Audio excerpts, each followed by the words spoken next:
Welcome to day one. First thing we have up for you is called the Pendley row. It's named after the guy who came up with it. I forget his name. Pretty sure it was John. But anyway, it is very similar to a bent over row. The biggest difference is the fact that you are going to reset the bar on the ground every single rep. So the rep is always the initial pull right from the ground. Now, the biggest thing you need to remember whenever you're doing any kind of rowing motion that a lot of people mistake or go wrong is a lot of people tend to row with their arms bent from a bent position already. And so all their flexion is in their bicep and their elbow. And that immediate pull is right on all these tendons right here. So you want the initial pull to be your back. So when we're going ahead and grabbing the bar, I'm gonna show you here in a sec. You wanna grab it, and then I'm gonna have you kind of pinch your shoulder blades together so that all those muscles in the back get contracted and they're ready to engage in that initial pull right off the ground. The reason I chose this exercise is one, it is a fantastic builder of back thickness. It's a great strength builder as well, obviously. But two, you get to reset the bar every single time. So if you do kind of fall forward or fall off balance, or the bar gets a little bit offline, you can always reset it before that next rep to make sure that every rep is as close to perfect as you can possibly get it. The third thing is it really helps with your initial pull off the floor when it comes to deadlifts. Now, we're not gonna do any traditional barbell deadlifts in this phase, but we will down the road. So this one's gonna be really, really good in helping us get to that stage. So you line up to the bar, line it up right in the middle, feet width. There's no scientific purpose here. Just make sure you're nice and comfortable. Get as close to the bar as you can. When I'm going to get it, I'm just gonna stick my butt out as far as I possibly can, so my weight is all on my heels. I'm nice and stable. Now, right before I pull, my hands are just a little bit wider than shoulder width. I usually line it up on the hash marks here on the bar. I'm going to pinch my shoulder blades so my back is already nice and tight, and then I will pull up and right back down, reset. Again, if that bar came a little bit forward, I'm gonna roll it back into me so it's nice and close to my body. Pull it once again. If on that initial pull, the bar can actually hit your chest, that's great. If it doesn't, that's perfectly fine too. It'll come to a couple inches within it, but you just want that initial pull right off it.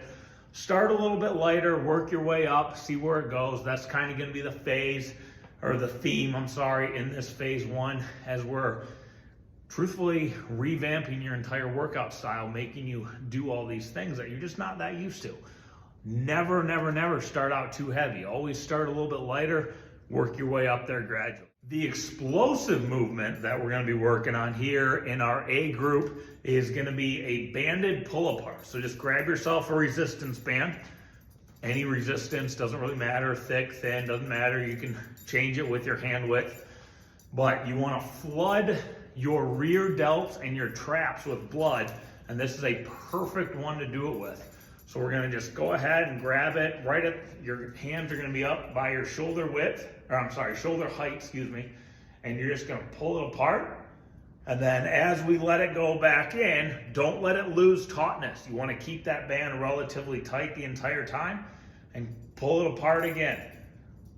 And just try and keep your body as still as possible so those arms are constantly pulling apart.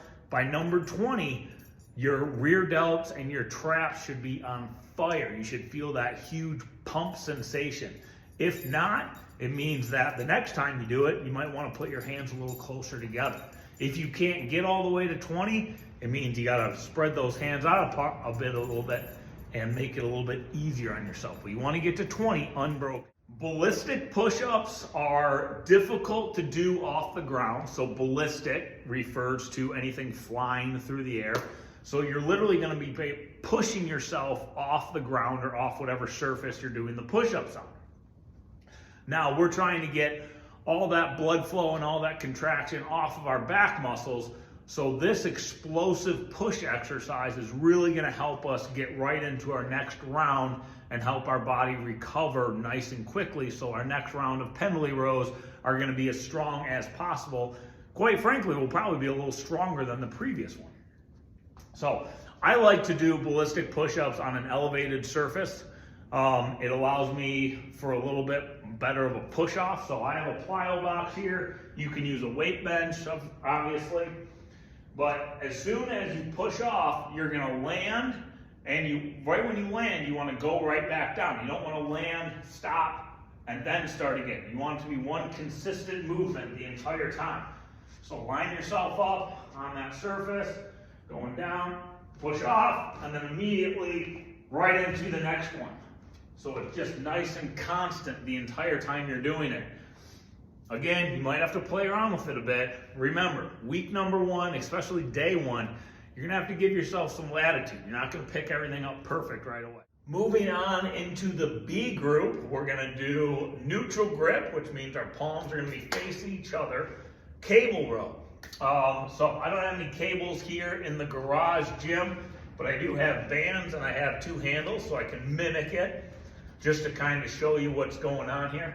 The best bar attachment to use is the V attachment, the 2 handles that kind of make that V shape. If you have to use separate handles though, that's perfectly fine too. Just make sure you keep your palms facing each other to keep that neutral grip. So this one's gonna target the middle of the back. So the rhomboids, things like that. When it comes to feet placement, you want knees slightly bent. You want put a lot of pressure right on your heels, just like always. Now, I'm gonna pull that cable off of the stack a little bit so the cable is nice and tight. As soon as those weights hit each other, I lose all tension. You don't wanna lose tension. It's not like the pendley row. We don't want to reset after every one. So you always wanna keep that tension. Before I pull, I'm gonna kind of pinch my shoulder blades back again to make sure that I'm pulling with my back muscles and not my elbow. I'm gonna row it in, and then I'm gonna hold that pinch for about 1 second just to make sure I got a good contraction. Let it in nice and controlled, not necessarily super slow, just controlled. And then right when I get in, explode it back out, control it. But again, you don't need to row rapid fire, but you wanna make sure that weight stack never hits itself to lose tautness. So that's why you wanna pull the weights away from each other before you even begin the row. In our explosive exercise for the B group, we're gonna do banded again, so grab your bands. High row, so we're gonna roll it right towards our chin. The biggest thing about these is you wanna get your elbows up nice and high. Your elbows are always gonna lead. And you never want to, see how the band is losing tautness? Again, you always want to keep it taut. So even if the range of motion is going to be a little bit shorter than it might be with a barbell, this isn't about necessarily range of motion. This is about trapping that blood flow into my rear delts, my shoulders, my rear delts, my lateral delts, and my traps. So I'm just going to go up nice and high. And then right here is where that band is about to lose tautness. So I'm going to keep it right here. And I'm just gonna rocket it back up there to get 20 unbroken. Need to make it harder? Widen those hands out. Need to make it easier? Well, tough. I don't want you to make it easier. Full extension slam ball. Now, this exercise, unlike the ballistic push-ups, you are actually gonna take a pause in between each rep because 1, you gotta pick the ball up from the ground, and 2, everything comes from the full extension portion of this exercise. A lot of people, when they're doing slam balls, will literally start from right here and they'll throw the ball and their arms barely move. And for the metabolic slam ball, that's great. But we're not focusing on the metabolic portion of the exercise right now. We're not doing it in that way for that purpose. We're focusing on getting our shoulders and our push muscles engaged in order to give our back a breather. So I'm gonna grab my slam ball, and full extension means I'm gonna try and get that as far back as I can, and then my slam is gonna be full body, all the way down, reset yourself, get your balance about you, nice and gradually pick that ball back up, reset, full extension again, back down. So full extension every single time is the key here. This one you're gonna have to use a little bit of imagination for, because again, I don't have a cable, but I'm guessing from the pictures that you sent me of your gym, you have a cable crossover machine, and at least one of those sides has an adjustable lever that goes up and down. So you're gonna put it all the way at the bottom, and then you're gonna grab either the straight bar attachment or the easy bar attachment, kind of the curved one, and you're gonna put that on there. So you're gonna be rowing, you're gonna be bending down, you pick up that cable from the ground, so imagine it's in my hands.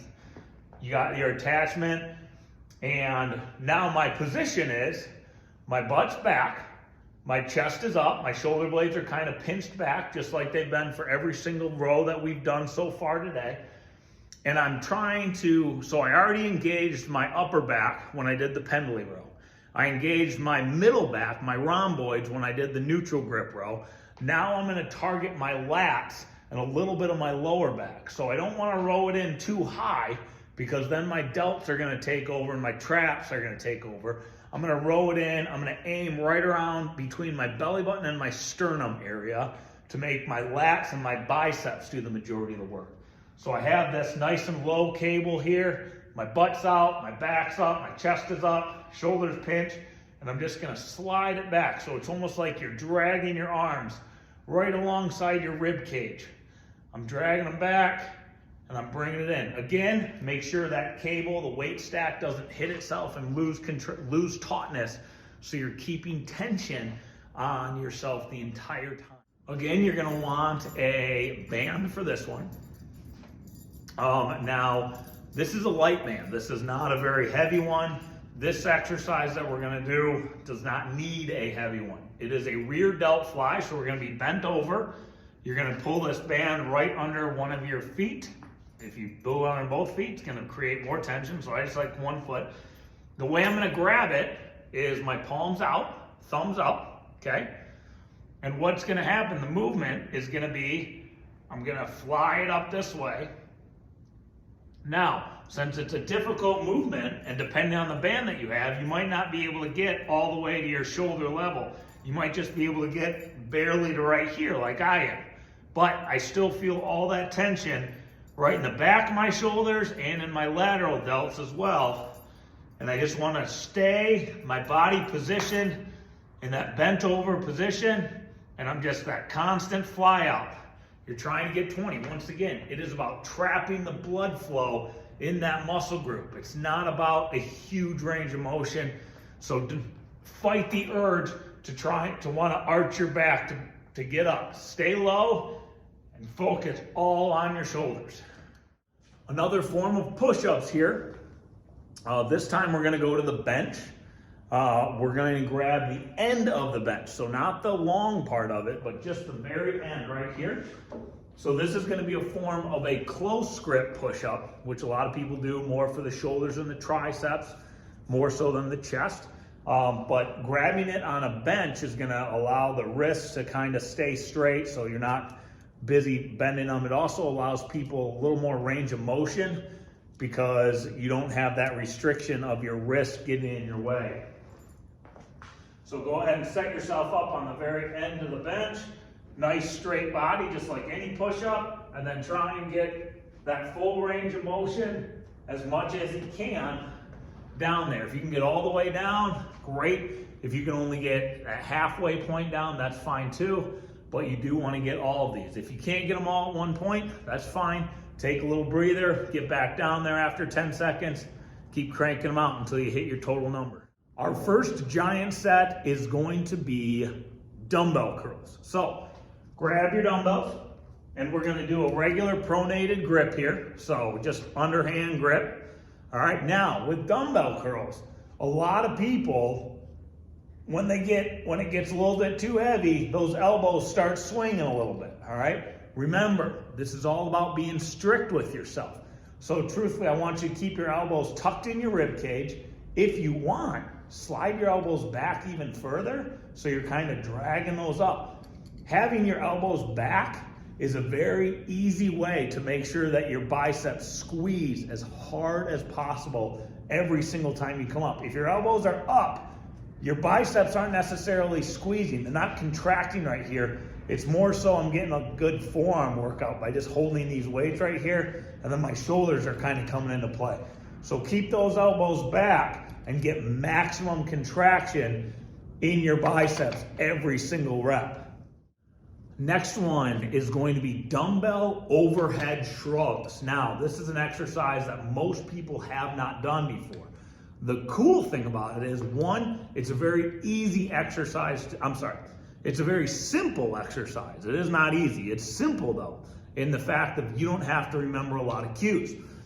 And it's so different than from what the body has been used to doing as far as trap training, shrugs, that boy, will those traps grow fast.